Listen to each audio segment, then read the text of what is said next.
still dating her? Her second year. You know, she goes round in a gang. It's kid stuff. Georgina isn't even that pretty. I think you're more attractive than her. Do you think so? Well, I don't have much luck, do I? Excuse me. You two like some toast at break? What? Toast? We're selling it freshly made. How are you doing that then? Special facilities. Down at Gonchi's Toast Bar. Down by Griffith's bin store. Yeah, but keep it quiet. But tell your friends. How much is it? Hot butter toast, only 10p. 10p? You'll be making some profit. Yeah, but we've got overheads. Toaster, raw materials, labour, electricity. Electricity? 2 butter toasts at break then. It's only 9p to regular customers. Okay. Julian Law, I think. What do we have here? Someone in need of butter toast at break, I think. Do you want some? We're selling it, fresh. I haven't any money, have I? Regular open hours every day at break. Never have any money, will I? 20p that shrimp paddy room. They're really worth it these days. Yeah, they bring sandwiches now instead of dinner money. All we get's their bus fare home. Oh, there you are. Hello. Where do you think you've been all this time? Sorry, Imelda, the bus was late. I've been looking for you. Oh, yeah. You said you'd be at 8:30. You come with us now. Oh, I see. So it was the bus made you late. Not the boys. I told you. What use the boys to anyone? Turn you into a stupid softie. Yeah, you're better off with us, George. Don't you believe us, George? And don't be late this afternoon. 3:30. 3:30, what's that for? Sharon's initiation as honorary witch. That's what. Terrahawk number 4. Look, I can't have arranged something. Rearrange it. Or I might rearrange something about your face. I beg your pardon. Sorry. I could just squeeze past. I know we've run out of coffee, but losing your temper won't help. Well, it doesn't help, does it? These conditions are ridiculous. What do you suggest we do about it, Morris? We should have withdrawn our services until the situation is resolved. I don't see how that would have helped. Well, polluting the atmosphere certainly won't help, Miss Booth. It might make the authorities get on with it. Paving stones do not a classroom make. I was teaching the Industrial Revolution yesterday on boxes outside the caretaker's office. Does anybody know when these temporary classrooms are due to arrive? Last week, I believe. Well, I can't carry on teaching poetry in the canteen. My love is like a red, red rose covered in custard or gravy. It is no laughing matter. Oh, I think you've got to love, Morris. No, it's gone beyond a joke. It does look as if the delivery of the paving stones was a bit optimistic. Or possibly a political contrick perpetrated by the McCluskey-Baxter takeover access to keep us quiet. I don't believe that. Nothing would surprise me. I suggest we insist on a meeting. Wherein the head and Mr. Baxter will be obliged to come clean about the handling of the crisis. Well? Anything for a sane life again, Morris. Even a meeting. Jeff seems to be suffering less than anyone. He's really organised. He's arranged for the swimming team to practice at the leisure centre. Really? I would be most interested to find out how that is being paid for, whilst the rest of us do without. No doubt it is the result of fitting a deputy's hat onto a sports teacher's head. Excuse me. Do you see any logic in it? Social studies in a chemistry lab? Somebody's been smoking in here. Oh, it's you. Why didn't you go to registration, Danny? Were you late? Get hassled by Bronson. What for? Come and sit here. I hate the smell of cigarette smoke. Yeah, you can feel it poisoning your lungs. If you've got to smoke, why can't you do it outside? Because of the Independence Police, of course. What? I think I better let some air in before Mrs. Arbuthnot comes. And anyway, it's cold out. That's what it's all about in an institution. Breaking down independence. Everyone joins in doing it. You mean you should be allowed to kill yourself with cigarettes if you want to? Yeah, why not? It's my life. Yeah, and this is our classroom. If you carry on like this, you just act off your nose to spite your face. Hey, lad. Got a message from Baxter. You got to meet him in the front yard at lunchtime. Why, what's happened? He fixed up something at team swim practice. Through lunchtime? Okay. Sling him in the box, quick as you can.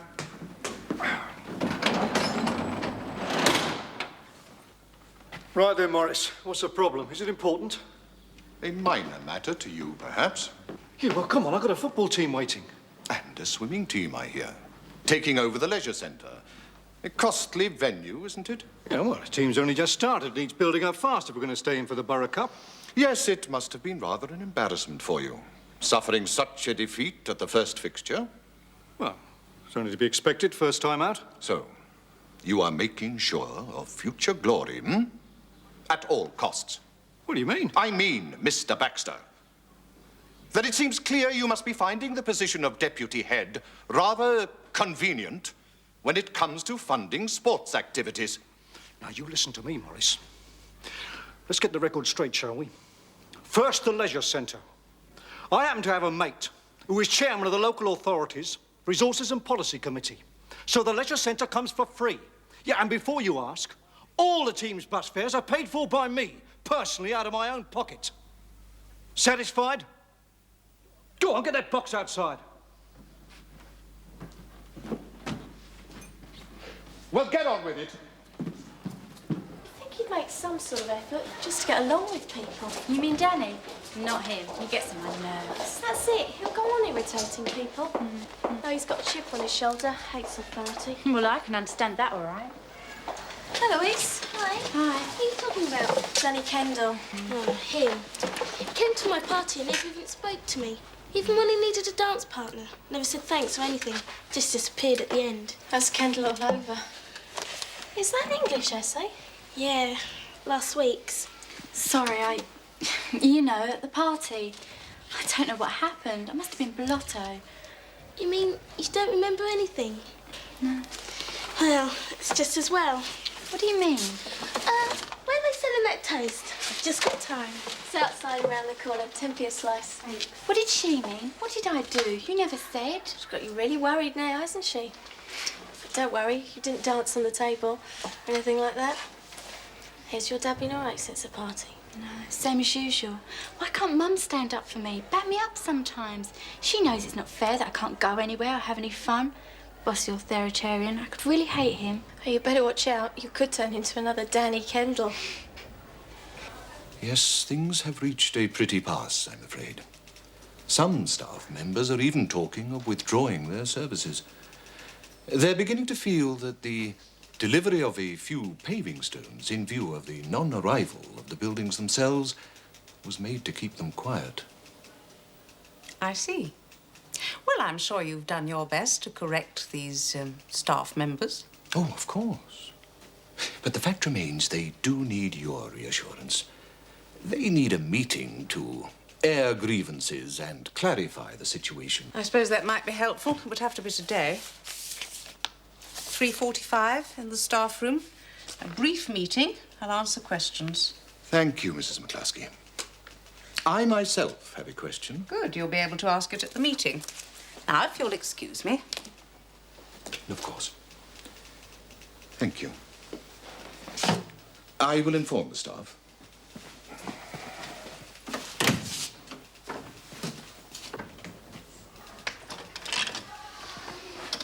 Ah, Baxter. Mrs. McCluskey and I are calling a staff meeting to discuss the overcrowding situation. 3:45 in the staff room, right?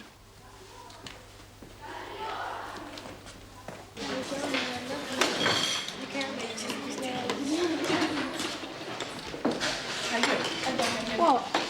Alternative eating arrangements. You interested? I mean, this place. You can't want to eat in here. Going to sell dinners now. Brilliant. You won't believe how long it took queuing. Now there's nowhere to sit. I thought the sandwiches fell through. Oh, but this won't be sandwiches. What won't be sandwiches, Luke? Thinking of having a party, sir. Oh, really? Do you think you might discuss it somewhere else? Come on, you can see how busy it is in here. Yes, sir. Oh, and send me an invitation. Comedian.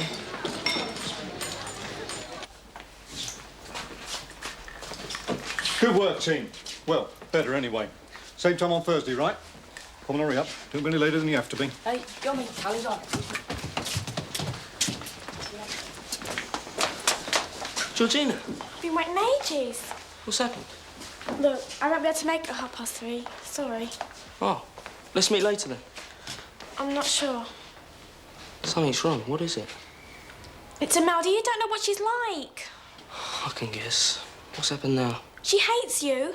She says I've got to choose. She's been threatening me. I've got to go with her and the others after school. Look, we've got to do what we planned. We'll talk about it after 3.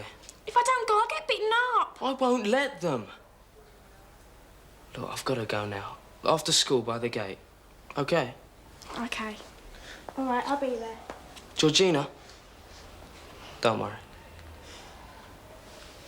The change was on the notice board this morning.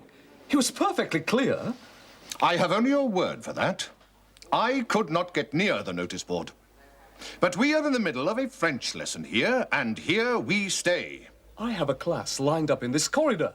What am I supposed to do with them? That, Mr. King, is your problem, not mine. Now, may I ask you to leave us to our work? Oh, for goodness sake. Something the matter? Yes. I have been interrupted yet again in the middle of a class. Are you without a classroom, Mr. King? Because I happen to notice that part of the canteen is empty. OK. But I have to say Perhaps that you could use it just for the rest of this period. Right. Come on, fifth formers, follow me. Come on, we've missed enough of this lesson already.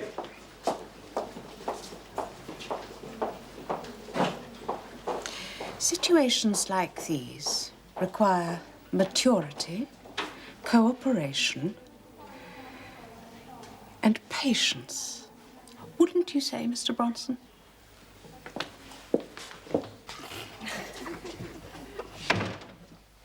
The performance is over. Now, pay attention. Sorry, mate. Come here!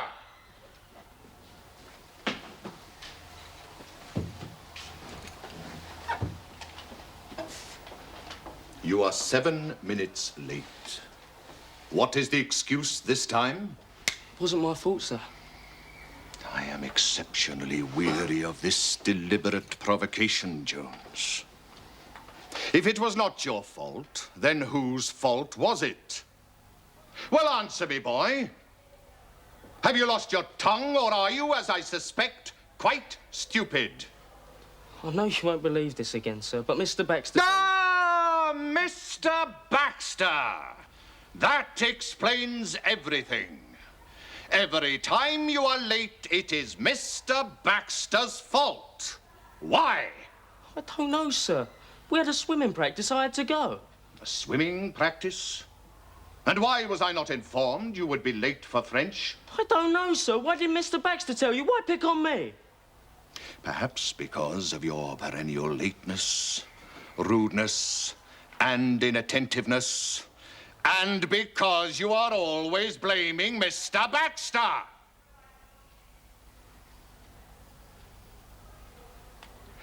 Well, we will sort this out once and for all. I will meet Mr. Baxter and you together in the gym immediately after school. But I can't then. I'm not free. Not free? Then change your social diary and learn to do as you are told. You will be there! Now go and sit down. This is supposed to be a French lesson. I'm sure you all know about Grange's letter writing project by now. So guess what we're going to do for this lesson, E2? Oh, do we have to, sir? I mean, writing letters. It's just so boring. Yeah, it's for thanking your auntie for a boring birthday present if she's not on the phone. But it's so much nicer to phone up and have a chat, isn't it? And how do you think people communicated before the telephone was invented? Wave to each other, sir. And when it was too far to wave, clever clogs? By letters, sir. Carrier pigeon, notes and code. You see, before the invention of the telephone, letter writing was an art. It would be terrible if we all lost that skill. When you receive a letter from a friend, I'm sure you all enjoyed that, don't you? Yeah, well, that's different, sir. And this is going to be different, too. We've done a lot of work on the story of Macbeth this term, so you're quite familiar with the characters. This lesson, I want you all to imagine that you're either Macbeth writing to his wife or Lady Macbeth writing to her husband. So I suppose you have to write in that stupid language then, what no one can understand. There's nothing stupid about the language of Shakespeare, Imelda. It's violent and rich, colourful and rude. Actually, you should read it. Now, Write in present-day English. Use your imaginations as to how they address each other. So why are they apart then, sir? Perhaps Macbeth is away at battle. The letter could be written at any time. She's really keen on him, isn't she, sir? Can it be a love letter? If you like, but keep it decent. We could tell her exactly how he murdered the king. Oh, yeah! I'm sure you'll all find different approaches, but the purpose is to write clearly, in good English, in character. Try to write as they might speak. Pity the person getting a letter from Ziggy. Now, for your homework, each of you will choose someone you admire, somebody famous, and write a letter to them. We're really going to send it then, sir? Oh, yes. It'll be posted by the school office. Oh, it might be good, sir. Do you mean a fan letter? It could be a fan letter if you like. No contest, George Michael. You know what I'd like to write? A poison pen letter to her. You could write to Anne, a love letter. Sir, I'm going to write to the Duke of Edinburgh. But what do we write? Up to you. A letter's a personal thing. It reflects you. Sir, how do we get our replies? You put the school address on, so your replies will come here. Now, as to setting it out correctly. Address, top right-hand corner. The date goes underneath. Leave a margin on either side. Below on the left, capital D. Dear. Imelda Davis. Come on. Outside. You and I are going to have a chat. The rest of you can start your letters quietly.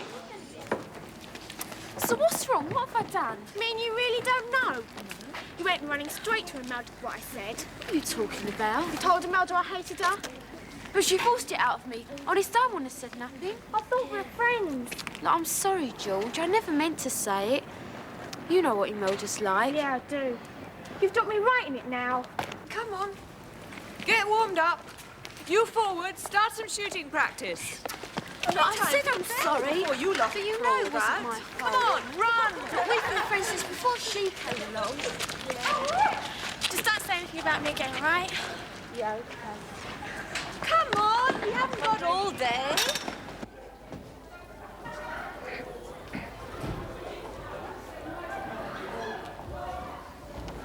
What is it this time, Morris? Mrs. Regan said you'd be here. So messages can get through sometimes. Now, where is that boy? What boy? What are you talking about? Anthony Jones of my form, G3. Yeah, well, what about him? Come on, I've got to get changed. The boy was inexcusably late for the first period this afternoon, having missed registration. He continually uses yourself as an excuse, today included. A swimming practice, I believe. Lunchtime, yes. Why lunchtime? Why just before my French lesson? And why was I not informed? Good Lord, man, I don't know every move my pupils make. This is beginning to sound like paranoia, Morris. Lunchtime is the only time we can use the leisure centre. Well, could you not have let me know? I didn't know it was French, did I? Then you should have found out. Or are you unable to handle your responsibilities? You're unbelievable, Morris, you really are. This has got nothing to do with the boy being late, has it, eh? Don't think Mrs. McCluskey and I aren't aware of your attitude. I think you had better explain that remark. Oh, do you? Well, I don't. Besides, I haven't got the time. Doesn't look like Jones is going to show, does it? Oh, Jones, come in, do. Do not try to tell us it was Mr. Baxter who kept you this time. I was in the other building, sir. So what happened after lunch, lad? I've had no complaints from the other teachers. Sir, I don't see why I should be blamed. I got a message to go to swimming practice, so I went. You were late for registration, but you could have been on time for the first lesson. Everybody else was. So what happened? You were 7 minutes late for my class. Explain yourself. That cow Regan gave me 2 detentions. What have you done then, Milda? Just livening up the English lesson. Oh, look who it is. Doesn't look too pleased to see us. Do you reckon, Milda? Yeah. I wonder why that is. I wonder. Fancy, she's waiting for us. I'm not. You better be, George. There's going to be the 4 of us now. If you're waiting for that Aunt Jones, we just saw him going in the other direction. No, he wouldn't do that. You'd say anything. Then why isn't he here? He stood you up. We've all got a date. You better be there, or there'll be trouble. Got important business, eh, Sharon? Yes, Milda. You see, Sharon? You've got to prove you'll be loyal. I've got to prove you do anything for the Terror Horse. Anything. Yes, until death, see. You just tell me what I've got to do, Melda. I'm not afraid. Come on.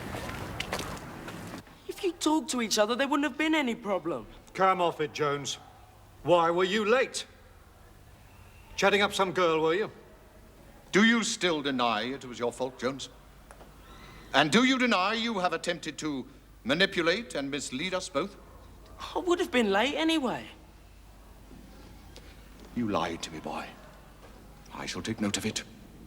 You are not to be trusted. But it was partly Detention tomorrow. And be on time.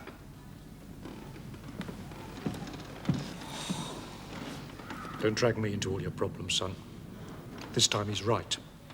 You weren't straight with us, and I don't like that. And now I'm late for a meeting. Yeah, and so am I. Go on, then. And don't forget the motto. Go on, hurry up, go on. She's gonna do it. The motto! The motto! The Terror Hawk Witches rode till death. So when can we expect the situation to get any better? It is becoming intolerable. I'm ringing the Education Authority every day, and they're in touch with the Portable Buildings Company every day.